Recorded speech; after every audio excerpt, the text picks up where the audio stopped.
Hello and welcome to Pacific Coast Auto. My name is Derek Weldon and we'll be taking a look at this 1993 Nissan Skyline R33 GTS-T. And so this one here is kind of special because it will be one of the first R33s to go to the USA in just a couple of months here.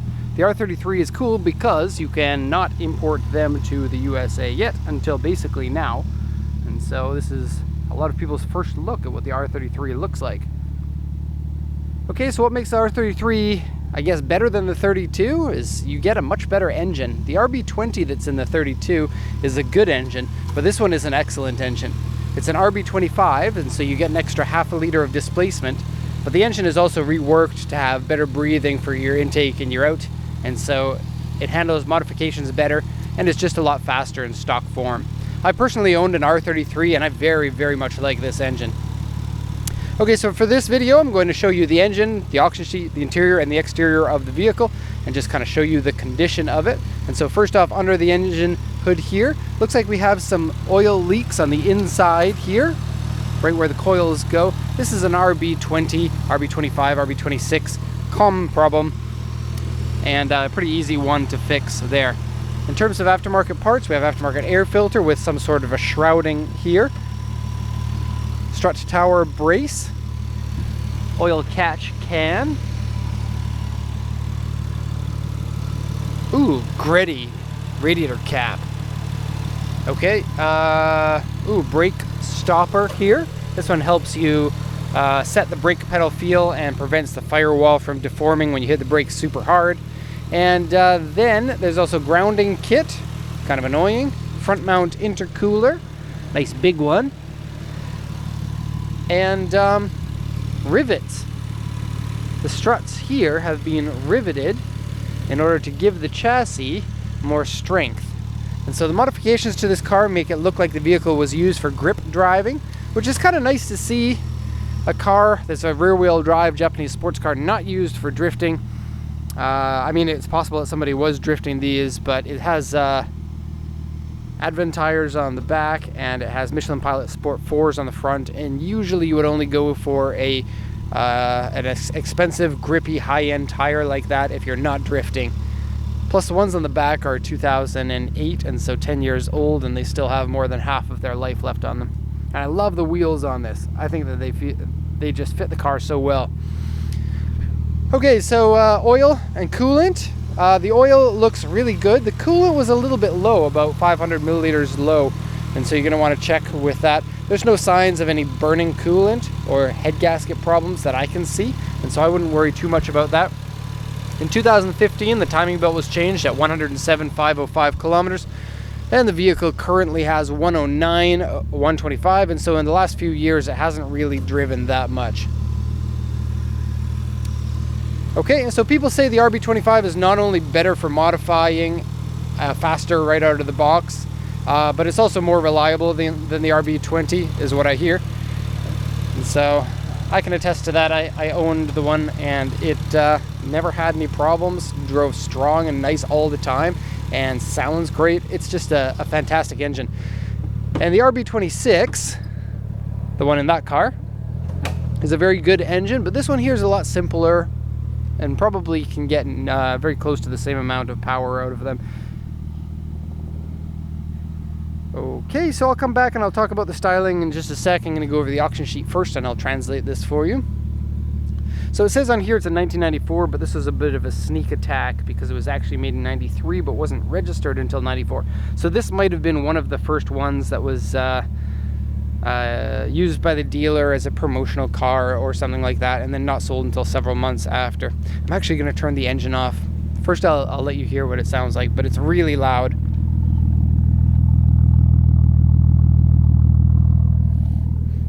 And I just want to be nice to my neighbors because they're nice to me. And it has a turbo timer on it down there, and so you have to wait for the turbo timer to go through. If you don't know what a turbo timer is, it just allows the engine to run to let the turbo cool itself down before it turns off, because if you run a turbo really hard and then you shut it off, it cools down too quickly and it's bad for the turbo. Okay, so Nissan Skyline GTS25T. I'm sorry, I called it a GTS-T. They changed the name for this generation to GTS25T Type M.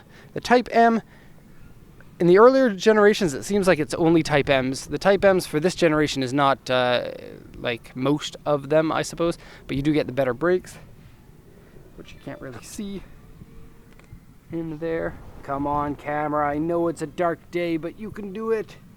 And then something about the wheels. I really like the look of the wheels. I like the amount of dish. I like how they're white, but especially how the spokes look like split spokes. And they're super dirty right now, so you don't get the same effect on all of them. But I think it's a really cool look. They're not in the best condition, but they're also not in the worst condition. Okay, so it's running 235s on the front and 255s on the rear. You have brakes with cuts in them for your extra cooling, because it's a race car. Not race car in the back, though. Okay, so let's go over the rest of the auction sheet here. Pardon me. Okay, 109, 125 kilometers, 5-speed manual, power steering, power windows, 5-speed. I already read that. Original white. It says various aftermarket parts, including the diff and turbo question marks. Yes, the diff is a racing diff. Turbo, you can't see because there's shielding. Now I took a look, or at least tried to take a look. Can't see any aftermarketness unless you take the shield off. And so possibly it has an extra, a different turbo on it. I think there's probably a good chance because the seller says that there is, but you won't be able to check until you take that shrouding off and see. Aftermarket turbo, it's pretty easy with a light tune in order to get about 350 or 400 horsepower, but stock these vehicles put out 250, and then the same engine puts out 280 in the ER34s. Okay, so just going to go over the notes on here. So the front number plate, it says something there I can't actually read, so you're going to have to refer to the actual translation that we supplied at the time of purchasing, but they might be talking about how it's using these for the number plate. And then if you take a look, there's some surface rust on the piping there for the intercooler, but it doesn't seem like anything that's going to affect performance, just looks. Okay, aftermarket steering wheel wear and the horn button, the horn button is missing. Aftermarket seat is saggy. Actually, front passenger and driver have aftermarket seats in this one. Interior is has wear and dirty. Underside surface rust. Underside surface rust isn't bad, but inside the trunk there's some rust, and it hasn't rusted through to a hole, but there's some rust on the tire house. Excuse me, some probably more serious rust in there, may need repairs.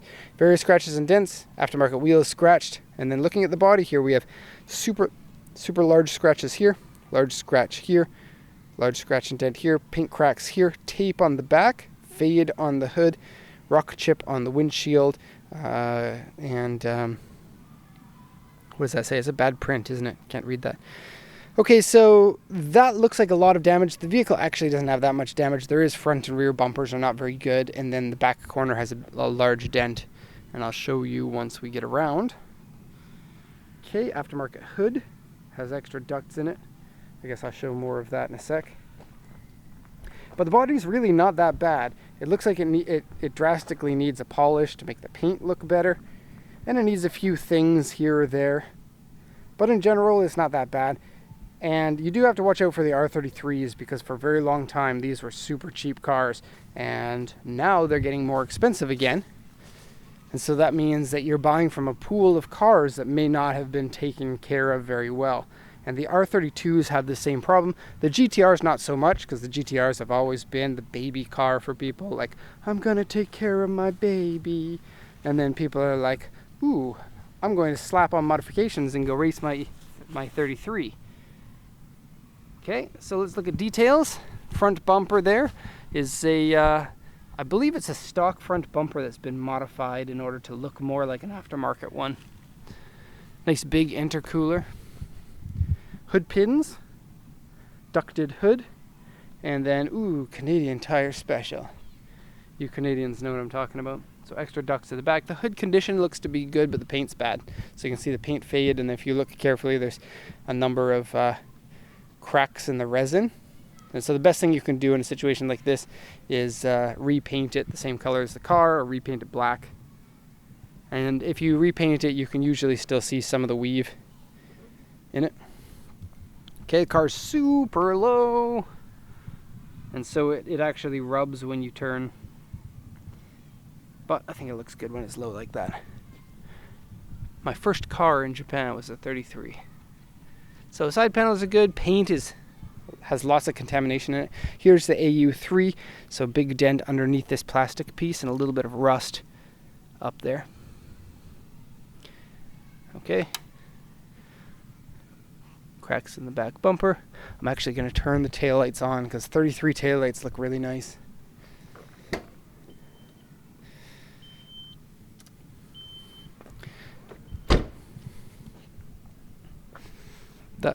Oh, it is on, but it's only one of them is on. It's a little bit hard to tell, but it's kind of 3D. It like sets in. I guess it looks better at night. And when you have all of them on, when you turn the brake or the marker lights on, you only get one, and then you hit the brakes and you get two. That wasn't as amazing as I thought it would be. Let's turn that off. Okay, so the back spoiler, yes, I quite like it. And I know that big spoilers get a lot of flack, but I think it really suits the car. It's a very Touring Cup Championship 1994 style spoiler, and it has 3 different spoilers in it. It's kind of perfect. And I love these side pieces that come down and go in. And from inside the car, it's bad because it's dark behind. From inside the car, it looks really cool too. Like when you look in the rear view mirror. I think it's cool. And this car could totally handle a spoiler like that. Now the real trunk is a little bit weird. Notice how the trunk is lower than the fender. It's the only car I can think of that's like that. There may be some exotics that do that, but the regular spoiler comes down along here, and so you can't see it go in like that. And I suppose what they did is when they were aero testing the car, they realized that the trunk goes up too high. And so you can get better aero if you drop the trunk down and then have the spoiler closer to the bottom. And it is a 2-level spoiler for the original one. Not as cool as this spoiler though. Look, it's a Recaro quartz total spoiler with ARC magic. Cool. Okay, we're gonna go inside to the car pretty soon. Just want to show you the damage to the front bumper. So big scuffs there. Down there as well. And up here. And then super foggy headlights. That's totally an R33 problem. The late model ones and the early model ones are different shapes, but the GTRs always stick with these early model ones. And if you can get a late model GTR headlight, they look really good because they have a single projector and then a clear lens that looks really nice. These ones, I don't know. I always see these ones in Japan all faded like this because they fade really easily. You can polish that up and clear it up if you want. It does look very much like a R33 lens. If you go with a 4-door one, instead of black inside, they're chrome, which could be a cool little modification. Aftermarket mirrors there. Okay, so into the car. Doors are easy to open. It's fun to do one of these because we used to sell a number of R33s, but they haven't become famous because they got a little bit old. People started liking other cars, but these are going to be super famous in the next for the next 5 years. We're going to see a lot of these on the channel, I imagine. So I guess got to get ready for the storm. Okay, aftermarket seats. Generally, both of them are in pretty good condition. Neither of them are perfect. And so you got a little bit of sagginess on the outside bolster here. You can kind of see there. These are, this is the confetti print. You can get these on Supras and Celicas as the stock seats. Some extra wear there. And then the passenger side one, I quite like that one. It's a thinner design. Kind of cool. But there's a rip. Oh, let's climb in. Ugh. Up there because some of the thread came out. Okay, so aftermarket steering wheel. A lot of the inner panels have a rubbery coat that peels like crazy on these. If you've ever owned an R33 before, you know what I'm talking about. Everyone's has one. And this one is no different. Here you can see the peeling. The good news is you can take it all off or you can wrap it.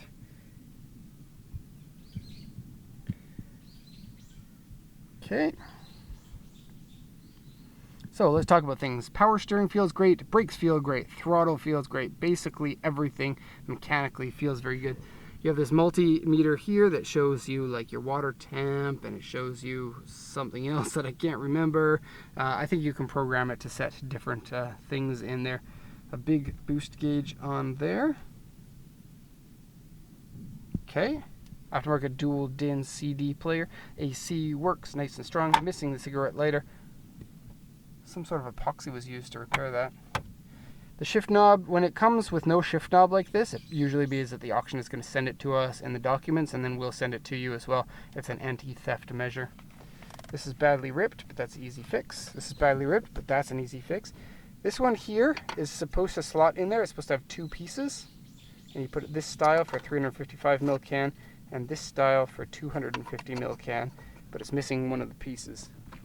Oh, maybe it's not. Yeah, there we go. Cool. So you can have Japanese size can if you want. Super quick pivot knob. Yes, short shifter on there. And Canadian Tire pedals. Okay, gauges. What's cool about the gauges here is that both of them start at the 9 o'clock position. And so that's kind of a cool look. Not a lot of cars do that. Usually they'll have it start down here for both of them, but having them both start there is, I don't know, to me is always been kind of neat, and they're the only Skyline that does that. Okay, aftermarket mirror cover. And so there's stock mirrors behind that. This one's a wider mirror. Up here's a radar detector, which is what I need because I was caught going too fast recently, which is weird because I never drive too fast. And I believe I successfully argued myself out of a ticket in Japanese because I said it is dangerous to drive the speed limit in this tunnel because everyone's driving 140 and the speed limit's 60. And then police got angry, and he's like, you just get out of here. Stop talking to me, gaijin guy. When I had one, I thought that this was really cool. Skyline Nissan genuine parts. So I guess it's pretty cool to the new owner of this. Seats in the back are good. Okay. All right, so R33. Bring on the R33s. We're going to be selling one of them a month pretty soon, as soon as they become popular enough for, or I guess enough of them at the auctions to buy, because at the moment you have to buy one of only like 2 or 3 months of available imports. And so very cool to see this. I hope a lot of people enjoyed this one. Thank you everyone for watching, and have a nice day.